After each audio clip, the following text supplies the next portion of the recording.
Alors, l'ostéoporose, des probiotiques pour consolider les os.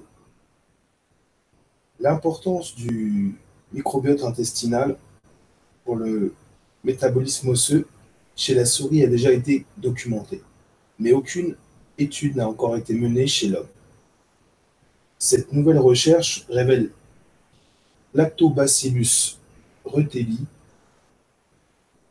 donc le L. ruteli 5475, efficace à augmenter la densité minérale osseuse du squelette humain. Ainsi, les probiotiques pourraient bien contribuer à renforcer les os, en particulier des personnes âgées, conclut cette étude présentée dans le Journal of International Medicine. La perte de densité osseuse ou de solidité des os fait partie du vieillissement normal. Cette perte de densité osseuse est plus fréquente chez la femme après la ménopause en raison de la baisse de niveau de l'hormone féminine oestrogène, qui contribue à protéger la solidité des os. Si la densité osseuse diminue trop, on parle d'ostéoporose, qui entraîne un risque accru de fractures osseuses, plus fréquemment du poignet ou de la hanche.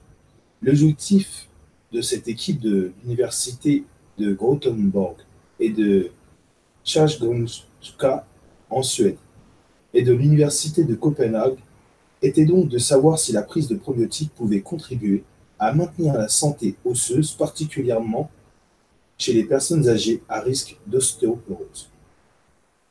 L'étude est menée auprès de 90 femmes, âgées de 75 à 80 ans, à faible densité minérale osseuse, réparties pour recevoir un supplément probiotique ou un placebo identique en apparence.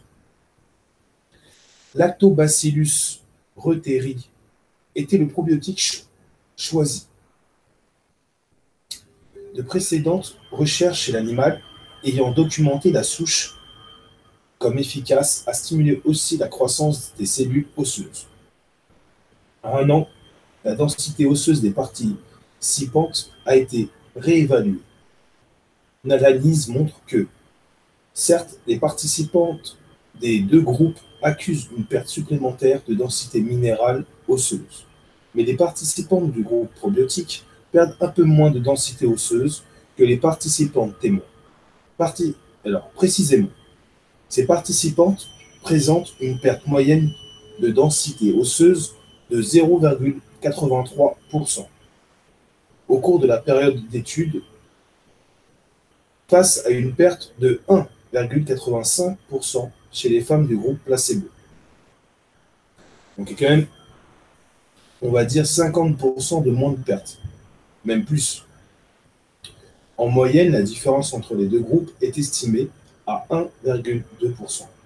L'effet bénéfique peut sembler minime en regard des médicaments utilisés pour traiter l'ostéoporose,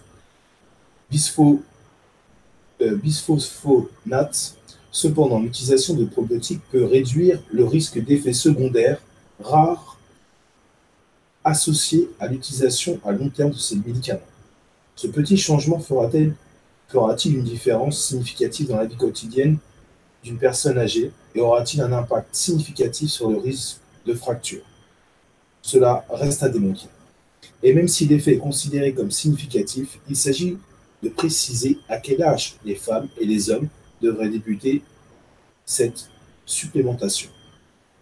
Le plus tôt possible, probablement, puisque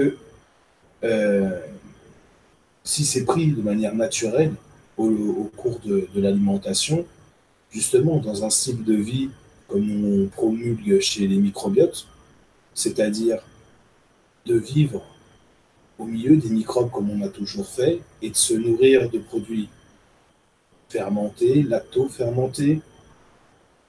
On peut parler aussi de fermentation acétique. Je pense que c'est un bagage nécessaire pour chacun. Ce n'est pas une solution à tout, mais c'est une réelle prévention.